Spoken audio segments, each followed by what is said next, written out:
The glint of the setting sun off the freshly waxed hood of Councilman Thorne's Mercedes was the last thing Michael saw before the world tilted. He stood on the perfectly manicured lawn, the scent of expensive fertilizer thick in the humid August air. He was clutching an official-looking envelope. It wasn't a fine for overgrown hedges. It was a direct order, stamped with the imposing seal of the Emerald Point Homeowners Alliance, demanding the immediate demolition of the treehouse. His son, Leo, was inside it right now. The treehouse was a bastion of scraped knees and wild imagination, perched joyously in the ancient oak that dominated their backyard. The letter cited a newly unearthed obscure bill-off from 1998, Article 7, subsection C, paragraph 4b, a clause detailing unapproved auxiliary structures exceeding 100 cubic feet. That's fair.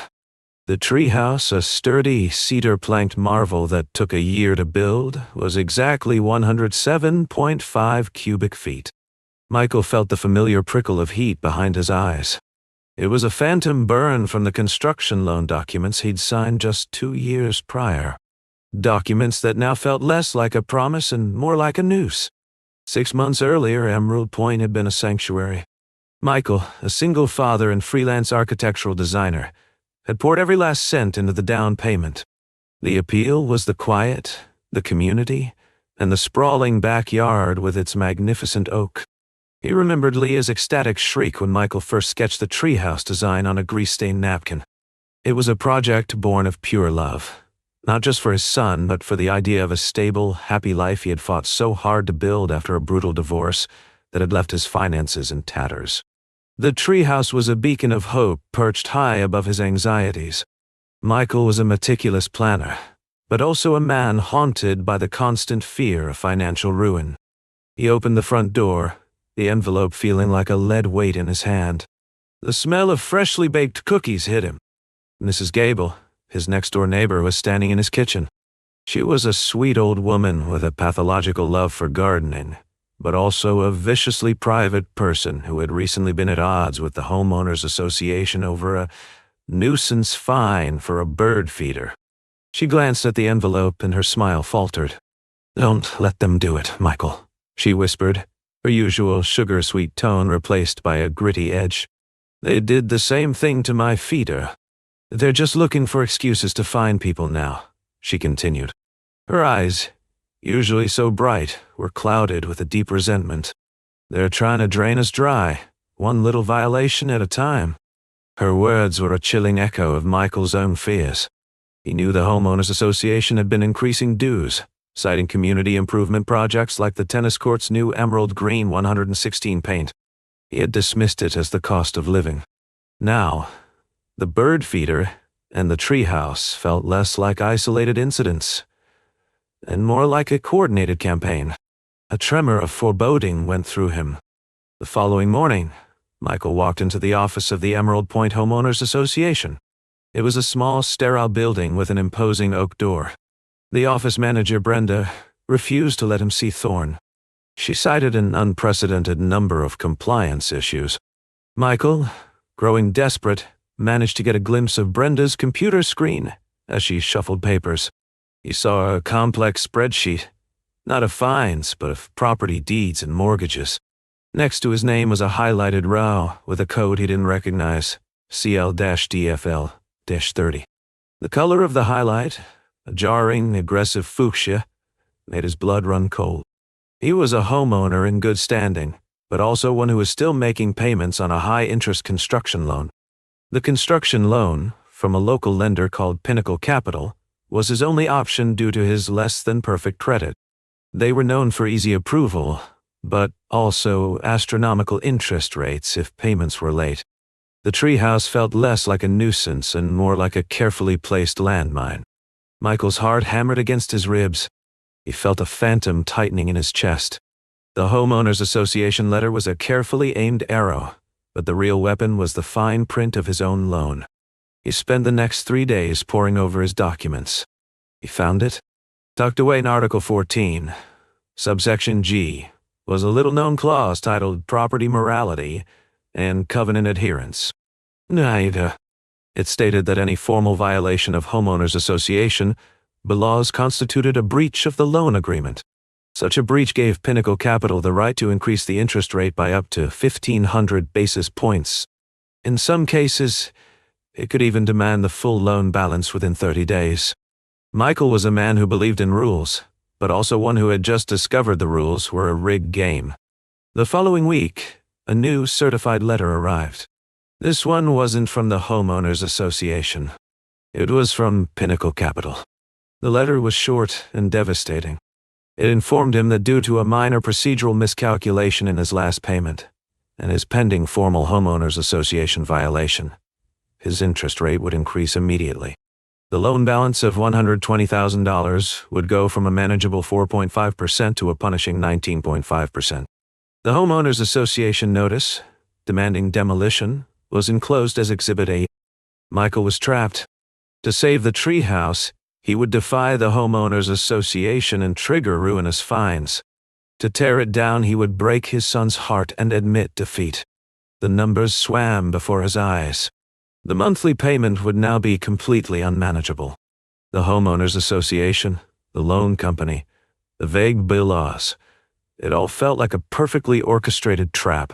He saw the grim truth. The treehouse was never the target. It was the leverage. That evening, a cold drizzle began to fall. Michael watched from his window as Thorne, the impeccably dressed Homeowners Association president, walked toward his mailbox. But instead of collecting his mail, he pulled out a pristine, white envelope. He slipped it into Mrs. Gable's mailbox across the street. A shiver went down Michael's spine. Thorne was a respected leader, but also a man rumored to have an alarming series of unexplained new assets. He was doing something shady and clandestine. The envelope felt too thick to be a simple letter. Michael ran outside, the cold rain plastering his shirt to his back, and pulled open Mrs. Gable's mailbox. The envelope was sealed with a familiar logo, Pinnacle Capital. Michael's mind raced. He had assumed the Homeowners Association and the loan company were two separate entities, a coincidence. Now he knew they were linked. This was no coincidence. It was a conspiracy. The treehouse, the fines, the morality clause, it was all a weapon. He looked up at the looming oak in his backyard, where a single, flickering light from a flashlight told him Leo was still inside, oblivious to the storm brewing. He knew now that fighting the Homeowners Association wasn't just about a treehouse or a fine. It was about exposing a sophisticated financial scheme, a coordinated attack on the residents of Emerald Point. And he was standing right in the middle of it. If your Homeowners Association doubled your mortgage overnight, would you fight or run? The cold rain felt like a baptism. Michael stood on Mrs. Gable's front porch, the pristine white envelope now a soggy, creased confession in his hand. He ignored the downpour, his mind replaying the image of Thorne's shadow and the quick, furtive motion as he deposited the letter. The Homeowners Association president was a conspirator. Michael ripped open the envelope. Inside was a single sheet of paper, a settlement offer.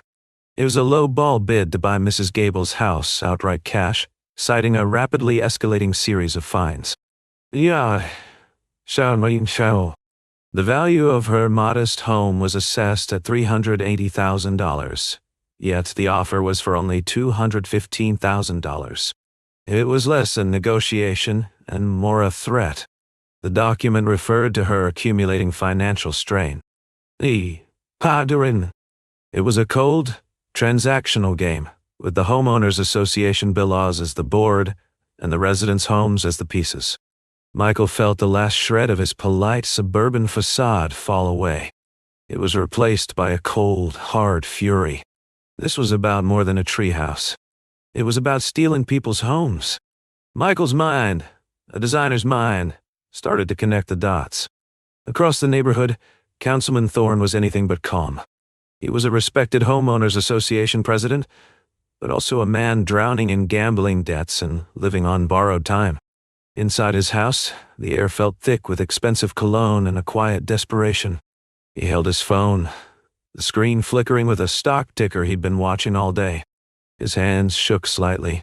A number flashed on the screen, a text from an unsaved number. Gable, offer rejected. She's spooked. The CL-DFLT is not enough.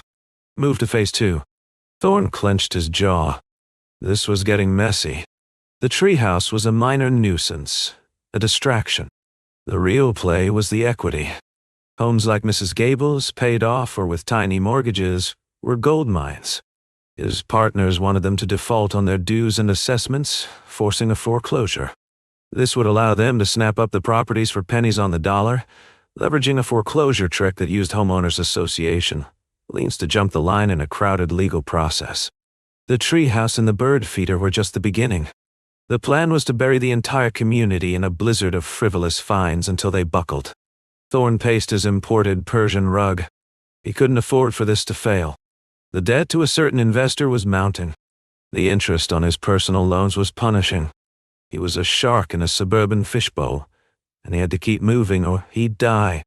He was a victim of his own greed, but also the architect of a sinister plot. He sent a reply text. Initiate the levy. File the lines on all outstanding accounts. It's time for a shakedown.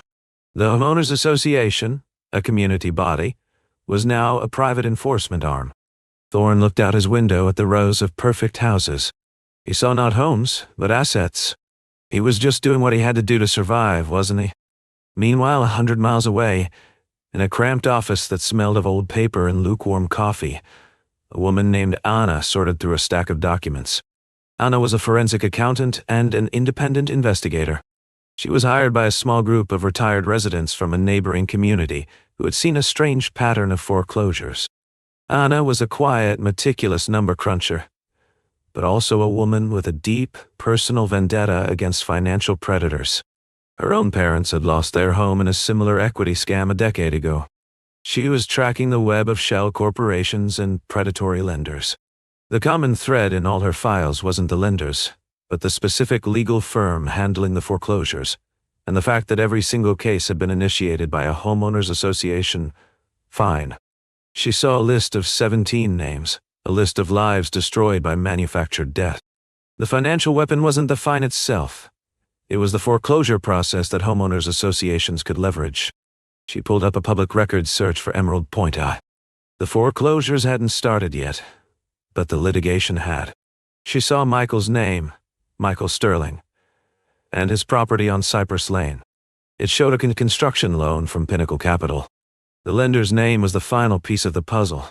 Anna had seen it linked to every single foreclosure in her database. This wasn't a local issue. It was a regional, possibly national financial operation using homeowners associations as their unsuspecting fronts. The discovery confirmed her worst fears. She was an investigator who had to remain invisible, but also a woman who could no longer sit idly by and watch another family go through what her own had. She knew she had to act fast. Back in his living room, Michael knew he couldn't face this alone. The Homeowners Association Board was a united front. He knew he had to reach out to someone who understood the system. He tried a consumer rights attorney online, but the line rang and rang. Then a strange, static-filled message played. The number you have reached is no longer in service. The line cut off. It was a cold, calculated move. Just as Michael's hopes plummeted, his phone buzzed. It was a text from an unknown number. I know what they're doing. Don't talk to anyone. Check your deed. You have 48 hours. The message was followed by a single ominous photo attachment. A grainy picture of Thorne standing outside a nondescript building, a manila folder in his hand.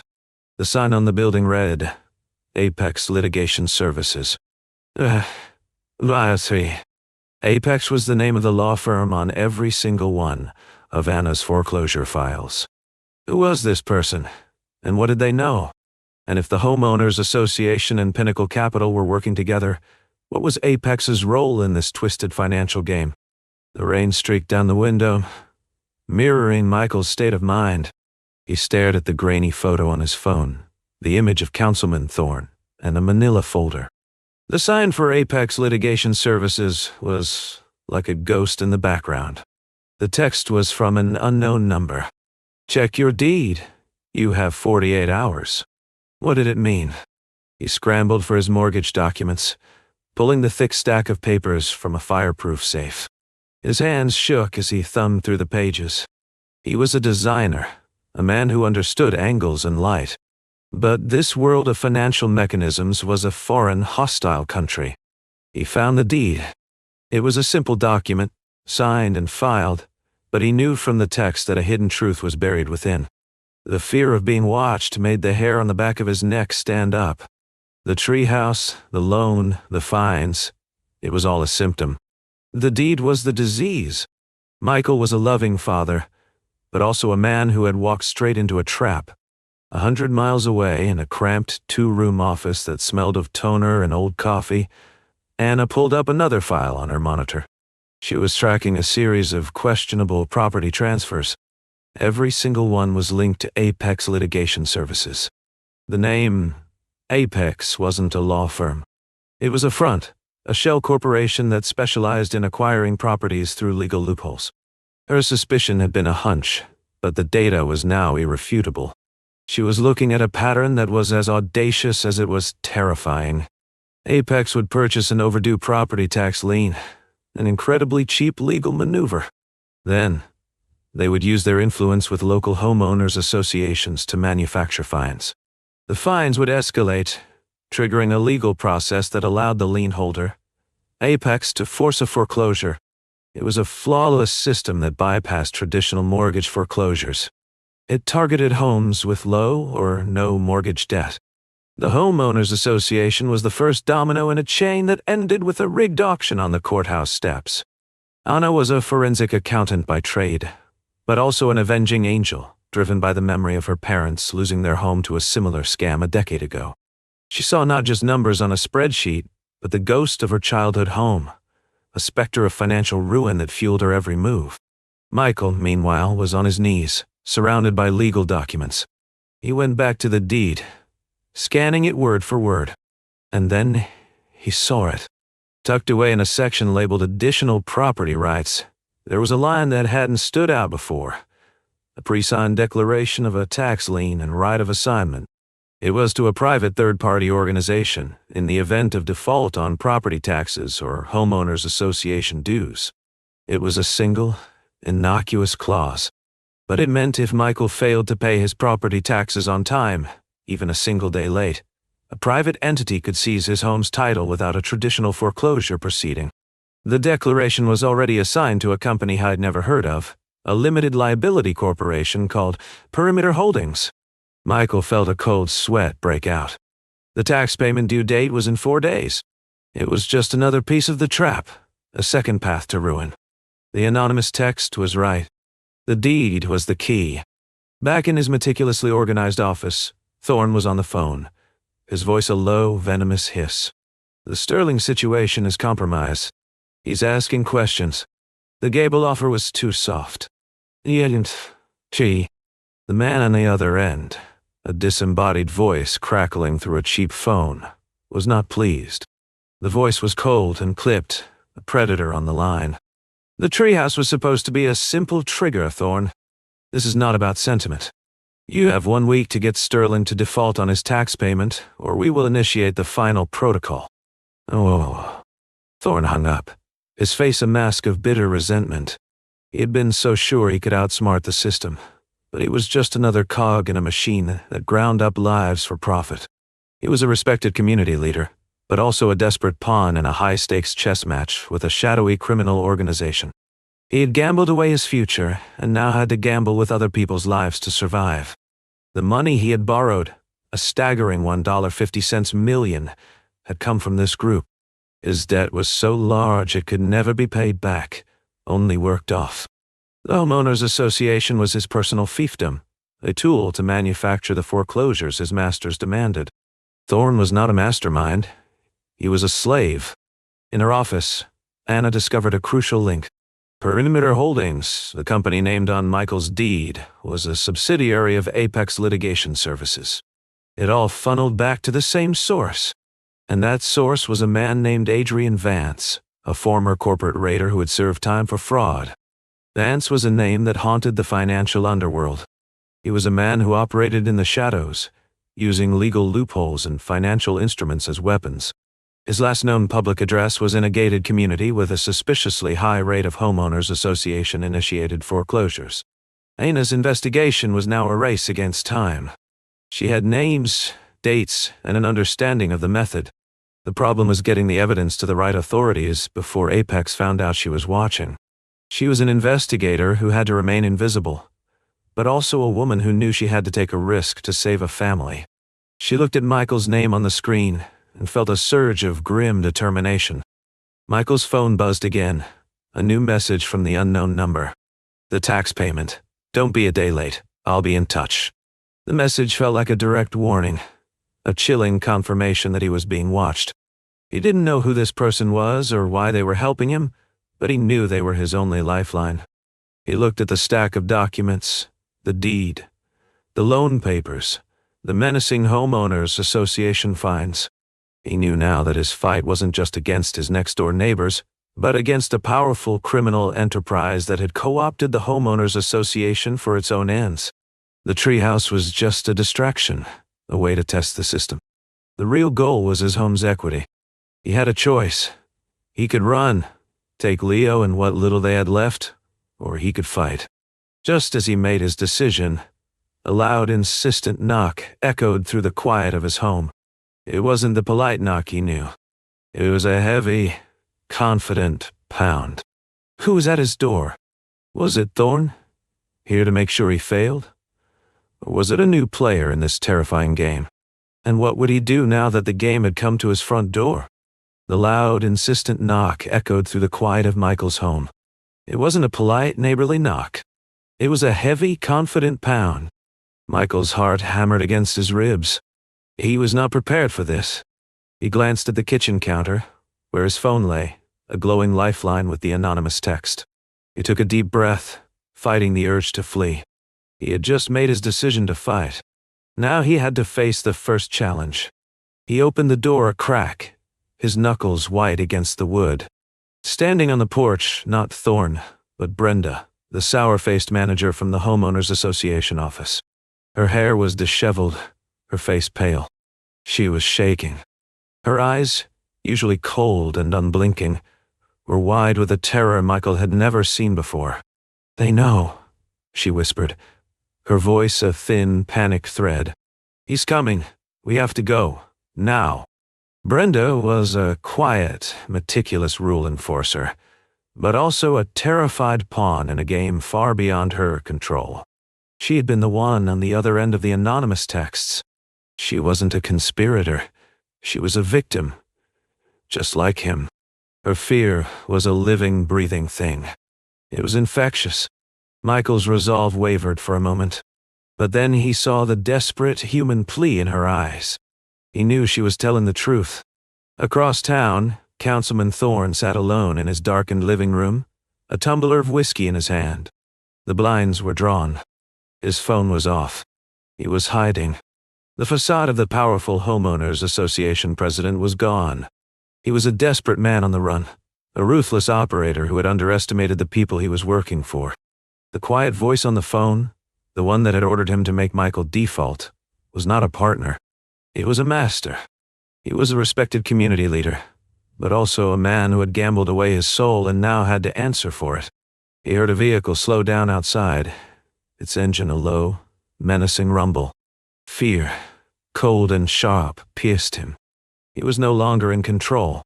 Back at Michael's house, he let Brenda in. She stumbled to the couch, a heavy, worn laptop bag falling from her shoulder with a thud.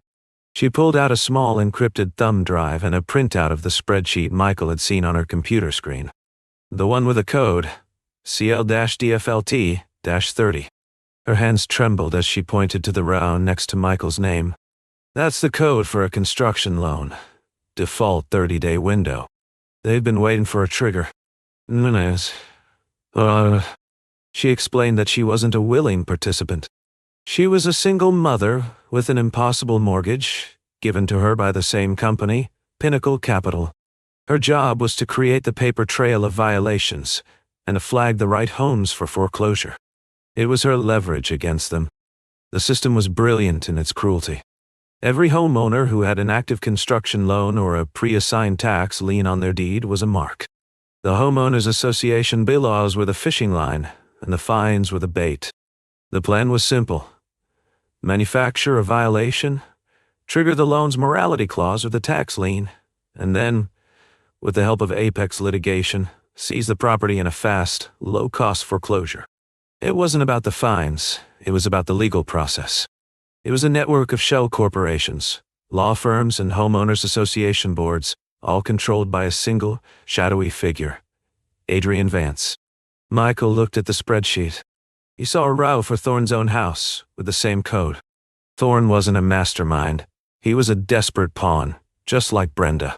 They were all in the same trap. As Brenda spoke, her eyes darted to the window. I shouldn't have come here. He's going to know. And just then, a sleek, black, unmarked SUV pulled up and parked on the street in front of Michael's home. The headlights were off. Two men got out, their silhouettes large and imposing against the streetlights. They were wearing dark suits. They didn't look like Thorne's kind of people. These were not suburban thugs. They were professionals. Brenda's face went white. She grabbed Michael's arm with a strength he didn't expect. That's them. The enforcers. They're here for me. The men started walking up his driveway. The rain had stopped. The air was still, heavy with a new kind of terror. This was not a homeowners association dispute anymore. This was a life or death situation. The leader of the two men raised his hand to knock, but then he looked directly at the oak tree in Michael's backyard. The flickering light from Leo's flashlight was still visible. He smiled a cruel, knowing smile. He knew Michael had a family inside. He knew Michael was watching. It was a message. They could get to him anywhere. He had nowhere to run. Who would show up to your house with your life on a spreadsheet? And what would you do? The heavy, confident pound on Michael's door was a promise of violence. Michael and Brenda stood frozen, the silence in the room deafening. Brenda's eyes were fixed on the two dark silhouettes outside, her face a mask of pure terror. Michael's mind raced. He had his son upstairs. This was no longer a financial game. It was a threat to his family. He took a single, slow step back from the door, pulling Brenda with him. They waited, their hearts hammering in sync. The pounding stopped. A voice, calm and menacing, carried through the door. We know you're in there. Don't leave the house. This is your only warning. Then, silence. The sound of their footsteps on the driveway was quiet, professional. Michael peered through the blinds. The black SUV pulled away, its engine a low, menacing rumble that faded into the night. Brenda collapsed onto the couch, her body shaking uncontrollably. They had been seen. They were marked. Across town, Councilman Thorne, a man who had orchestrated so much misery, was now in a world of his own. He was holed up in a cheap motel room on the outskirts of the city, a place that smelled of stale cigarettes and desperation. He was a ruthless operator, but also a terrified pawn who knew his time was up. His phone was dead. He had been ghosted by his investors. He knew the final protocol had been initiated. In a final desperate act of defiance, he connected his laptop to the motel's slow Wi-Fi. He found a single, encrypted file left for him by his superiors. It was a kill switch, a master list of all the shell corporations, tax lines, and financial triggers in Vance's network. Thorne's hand hovered over the delete button. He was supposed to destroy this evidence, but in a sudden surge of bitter rage against the man who had ruined his life, he did the opposite. He attached the file to an anonymous email and sent it to a public records database before crashing the laptop with a single furious blow. At her office, Anna's phone buzzed with a notification. An anonymous file had been uploaded to the public records database she had been tracking. The file was massive, filled with spreadsheets and legal documents. It was everything she had been looking for, and more. Anna was a meticulous number cruncher, but also a woman who understood the power of a single act of defiance. The data was a blueprint of the entire scam, a web of shell companies and fraudulent financial products designed to exploit homeowners associations. She saw the name, Apex Litigation Services and Perimeter Holdings, and realized with a gasp that her investigation was over. But she knew the information needed a public face. It needed to get to the man at the center of the trap, Michael Sterling. Michael, meanwhile, was huddled over Brenda's laptop. She was shown in the Homeowners Association's internal server. "The board has a quarterly financial report due tomorrow," she explained, her voice gaining a hint of professional calm. "It's public record. Thorne falsified the last one," she continued. "He moved millions of dollars in fines into a holding account, an account that can only be accessed by apex litigation. It was a single vulnerable point in their flawless system. Michael's mind, an architect's mind, saw not the problem but the solution. We don't go after Vance. We go after the Homeowners Association. We use the public report to expose their financial fraud. They're legally required to be transparent," he said, a surge of adrenaline replacing his fear. The plan was a high-wire act of technical maneuvering. They would access the server remotely. They would publish the true financial report, linking the Homeowners Association directly to apex litigation and the illegal holding account. This was their leverage. The plan hinged on a small detail. The due date for the property tax payment was still 4 days away, but the deadline for the Homeowners Association's financial report was midnight. They had to be faster than the criminals who were hunting them. At the 11th hour, with the 2 enforcers from the night before likely on their way back, they executed the plan. Michael, with Brenda's inside knowledge, uploaded the corrected financial report. It was a digital act of defiance, a quiet bomb ticking in the heart of Emerald Point. At the same time, Anna forwarded the anonymous file she received to every single person on her investigation list. It was a chain reaction.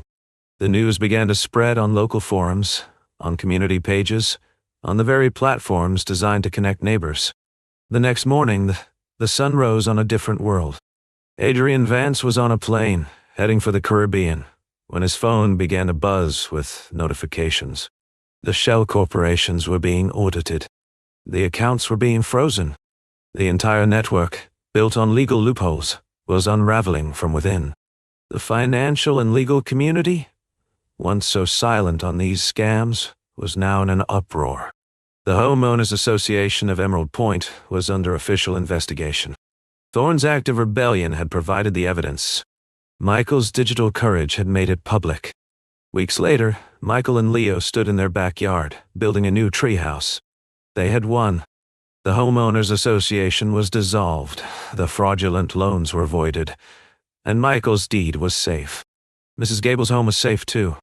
The community had been liberated by a paper trail, not a fight. The new treehouse was bigger, sturdier, and a little bit more wobbly than the last. It was a symbol of a life that had been broken, but was being rebuilt, not to a perfect standard, but to a human one. It wasn't about the rules anymore. It was about trust. What would you do if your perfect life was exposed as a rigged game? What would you do to expose the truth?